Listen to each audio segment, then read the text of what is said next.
Not all news is black and white. Each day Americans hear one side shout, then the other. Each side claims to love justice most. Yet, trust grows thinner. By now, many wonder, can our courts, our leaders, our laws still belong to us all?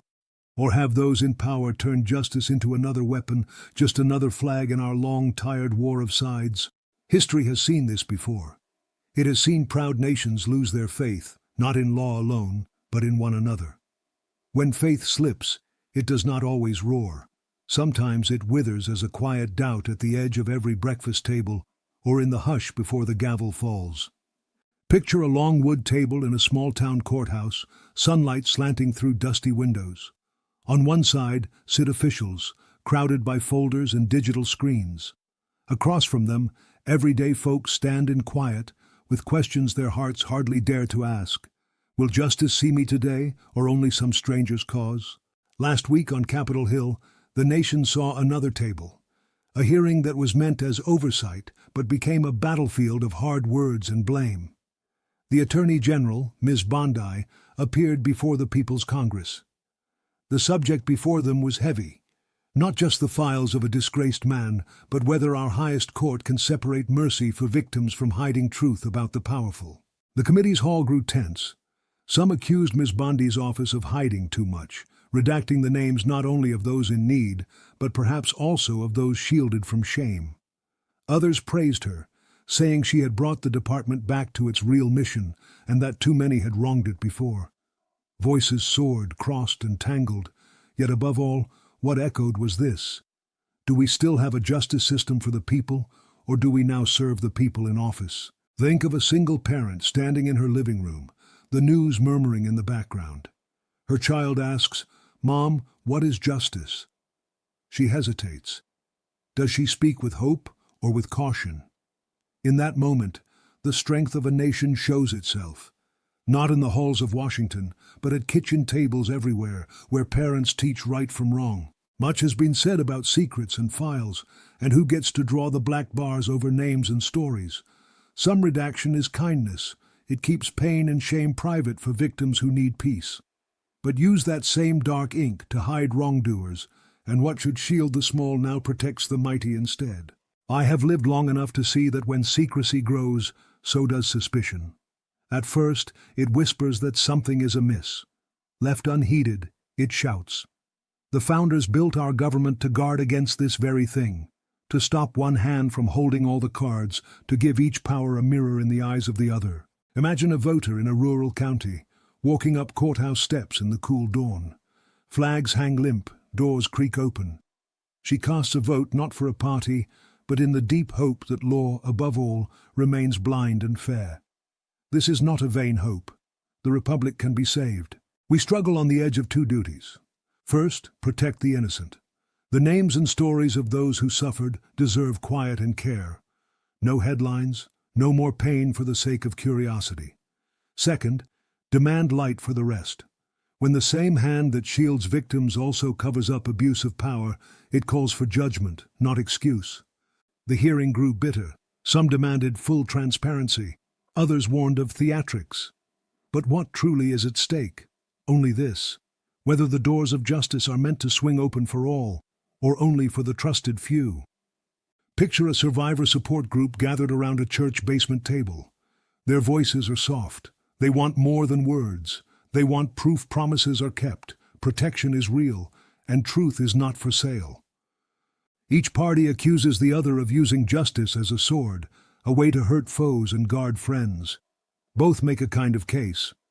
Recent years have seen prosecutors dismissed, cases against officials dropped or brought back, and angry words launched from both sides. Some say the White House meddles too much, others say it is undoing old unfairness. But every time power seems to reach too far, trust pulls back. Think now of a worker's lunch pail, unwrapped on a bench outside the factory. The radio talks of courts and files. A friend asks, "Is anybody in charge who actually tells the truth?" Doubt lingers. Yet, if doubt alone held sway, this union would have ended long ago. We must hold two truths at once: that justice needs discretion, and that discretion must not rot into cover-up. It is mercy to spare victims more suffering, but call it mercy when it is only self-preservation and the people grow wise. Their wisdom is slow, sometimes years behind events, but when it comes, it is unwavering. America's strength is her unity, not in sameness but in shared standards, one law for all, and one basic trust that mistakes, when revealed, will be repaired. No leader, no party, owns this. They are only its stewards. If we are to remain free, then let Congress watch the law's keepers, not as enemies but as guardians together. Oversight is not a show for headlines. It is a civic duty and the cost of honest power. Picture a gathering at sunset on courthouse lawns, retirees, young couples, students brushing crumbs from their laps, all stopping to listen as bells ring the hour. A nation's hope is tied to such small assemblies. When they lose faith, no grand building can hold us together. Let us dwell for a moment on those whose stories brought us here, the survivors of a great wrong, asking only for real protection and honest answers. They should not have their pain paraded in the press, nor should they be hushed when it suits the strong. So both parties now face a choice, to use their anger as fuel for clarity or as fog to cloud the issue. The answer will not come in one hearing or by one attorney general's word.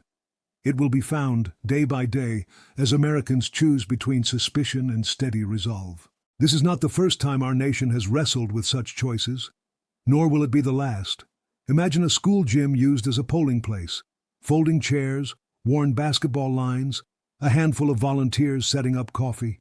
There, neighbors turn out, not to cheer but to check on one another's hopes for justice, to mark a ballot with quiet pride that the system, while never perfect, is still theirs. We have been here before, though the names and offices change. After every hard season, Americans have gathered, taken measure of their wounds, and begun the slow repair. They have learned, by loss and by effort, that darkness does not last where truth and patience are kept alive. Truth is not quick, and mercy is not simple. Trust must be grown again and again, like crops by a careful farmer. There will be years of drought, of scandal and distress. But the work of republics is never only about harvest. It is about planting, watering, and waiting. Picture a line of voters outside a town library near dusk. Lamps flicker on one by one, children's faces glow behind thick glass, and a volunteer hands out ballots. There is a patience here, a quiet faith in the unbroken line of all who came before. Each act, small, steady, repeated, writes our nation's real story. A republic like ours demands more than outrage or clever words. It calls us to hold the good and the hard together, to believe that fair laws require both strong oversight and kind restraint. When one fails, the other must answer. It is not enough to point fingers at leaders and hope for better days. We must lift the same standard for ourselves. Ask, when my opponent suffers, do I gloat? When my side stumbles, do I excuse every flaw? Or do I hold firm to the center, truth above tactics, mercy before victory? Imagine a family on a farm porch as a summer storm starts. The sky darkens, radio crackles in the kitchen. They watch the wind in the fields, not knowing what will be lost, but certain that as long as they stick together, neighbors helping neighbors, the worst will pass. That is citizenship, to stand watch when trouble comes and to mend fences after. Congress will hold more hearings, files will pass between hands, officials will promise to look again and look harder. But the real turning will not happen in one echoing room in Washington. It happens in quiet. The decision by a teacher to tell her class both the failure and the fix. The courage of a grandparent to share past mistakes with grandkids. The pledge of each citizen to take part and not just complain. Picture a row of flags waving at sunrise over the town square, tired, worn, but defiantly bright. Underneath, neighbors sweep the steps, shopkeepers unlock doors, and schoolchildren trace their shadows on the sidewalk.